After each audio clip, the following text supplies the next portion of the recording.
हो, आपलं शरीर एक घोडं आहे आणि त्या घोड्यावर बसलेला प्रवासी म्हणजे आपण आहोत, जीव आहे.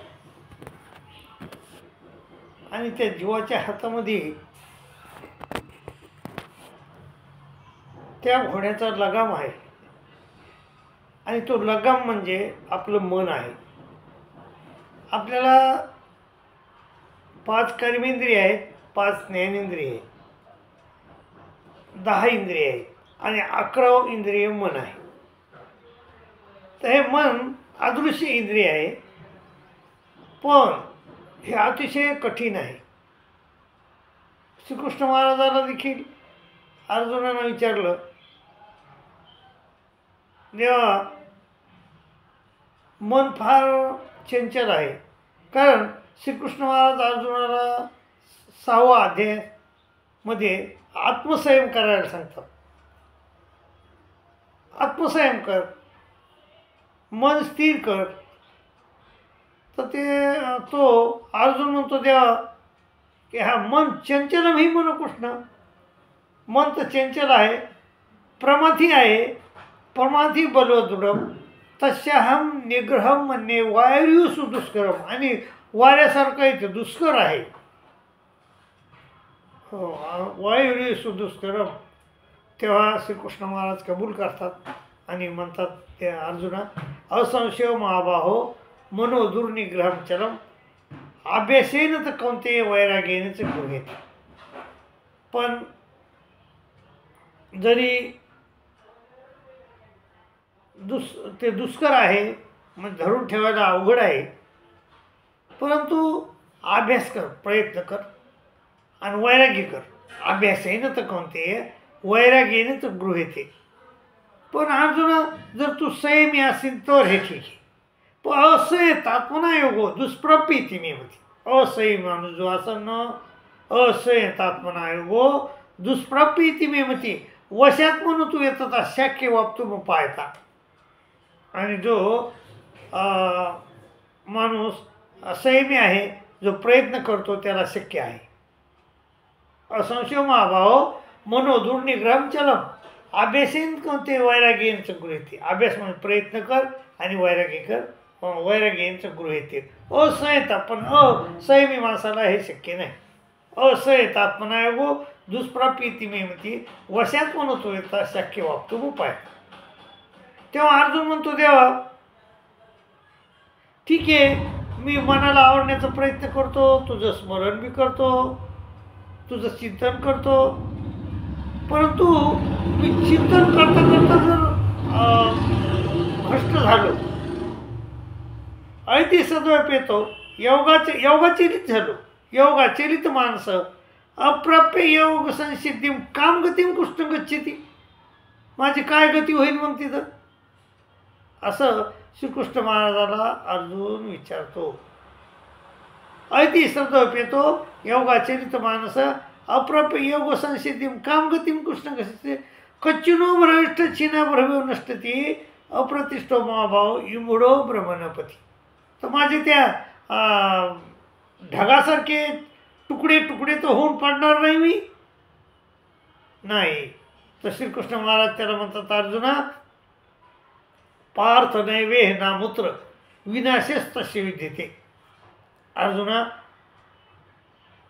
पार्थ नाएव नामूत्र विनाशेस तसे विद्यते नहि कल्याणकृत गच्छित दुर्गतीम तात गच्छति.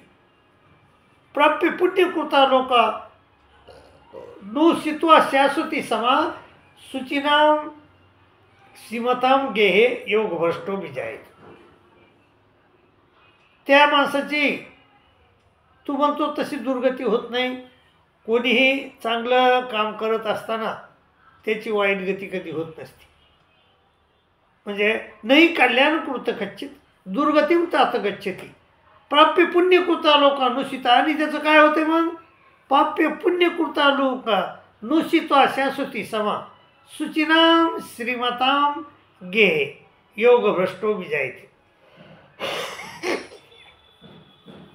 इथं श्रीकृष्ण महाराजांना सांगितलेला जो माणूस आहे तो प्रमादी नाही. प्रमादी म्हणजे योग करीत असताना स्त्री सुख घेतलेला माणूस, तसा हा प्रमादी नाही. हा योगभ्रष्ट आहे. म्हणजे योग करत करत असताना सोडून द्यायला याला काय म्हणतात? योगभ्रष्ट. आणि जो प्रमादी कशाला म्हणतात? प्रमाद करत करत असताना तो स्त्री सुख घेतलं त्याला प्रमादी म्हणतात. तसा प्रमादी माणूस नाही हा. आता हा प्रमादी माणूस तो जन्मतो, मग काय होती त्याची गती? शुचिनाम श्रीमताम घे योग भ्रष्टो विजयते अथवा योगिनामेव कुले भवती धीमताम यतद्धि दुर्लभतराम लोके जन्म यदिदुसम. हा जन्म फार म्हणजे मिळणं सोपं नाही. कोणीही माणसाला हा जन्म मिळणं सोपा नाही. आणि हा जन्म मिळणं सोपा नाही. तो शुचिनाम श्रीमताम गेहे योग भ्रष्टो विजयतो अथवा योगिने कुले भोवती धीम यतधी दुर्लभतरम लोके जन्म यदिदुसम. तर आणि तिथं गेल्यावर काय होतं म्हणे? तत्रतम बुद्धी सहयोगम लभते पूर्वदेहिकम. पूर्वदेहामध्ये जे प्रयत्न केले होते परमेश्वर प्राप्तीचे ते पुन्हा उफाळून येतात. तत्रतम बुद्धी सहयोगम लभते पूर्वदेहिकम यततेच तत्वभूय संसिद्धो करून पूर्वाभ्यासेन तेन ह्रियते हेव सोपिसा. तो पूर्व अभ्यासानं तो वडल्या जातो पुन्हा त्या ह्याच्याकडं म्हणजे चिंतनाकडं. पूर्वाभ्यासेन तेन ह्रियते हेव सोपिसा जिज्ञासूरूपयोगसे शब्द ब्रह्माती वर्तते. आणि असा जिज्ञासू माणूस शब्द ब्रह्माला म्हणजे 4 यदाच्या अभ्यासाला उलंदून पुढे जातो. माय बापो, त्यामुळं परमेश्वराचं चिंतन करणं, हरिनाम घेणं हे अत्यंत महत्त्वाचं आहे. त्यामुळं हरिनाम घेत चला की जेणेकरून तुम्हाला तो श्रीकृष्ण महाराज म्हणतात तसा जन्म मिळणं म्हणजे सोपा नाही. पण तो जन्म तुम्हाला मिळू शकेल जेव्हा तुम्ही म्हणजे चिंतन करतात. आणि जरी तुमच्याकडून सुटलं चिंतन मधातच तुम्ही योगभ्रष्ट झाले तरीही तुम्हाला परमेश्वर शुचिनाम श्रीमताम गेहेमध्ये शुचिनाम श्रीमंताच्या घरी तुम्हाला जन्म देतात. आणि पहिली जे तुम्ही अभ्यास केला होता, प्रयत्न केला होता, तर तो प्रयत्न पुन्हा तिथं उफाळून येईल. आणि पुन्हा तुम्ही प्रयत्न परमेश्वर प्राप्तीचा करतात आणि पुन्हा शब्दब्रह्माला शब्दब्रह्माच्या पलीकडे जातात.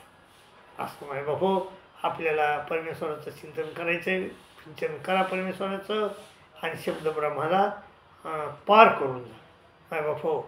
आणि जर ह्या ग्रुपला सबस्क्राईब केलं नसेल तर कृपया सबस्क्राईब करा अशी विनंती करतो. आणि इथंच थांबतो. दंडवत प्रणाम. दंडवत प्रणाम. दंडवत.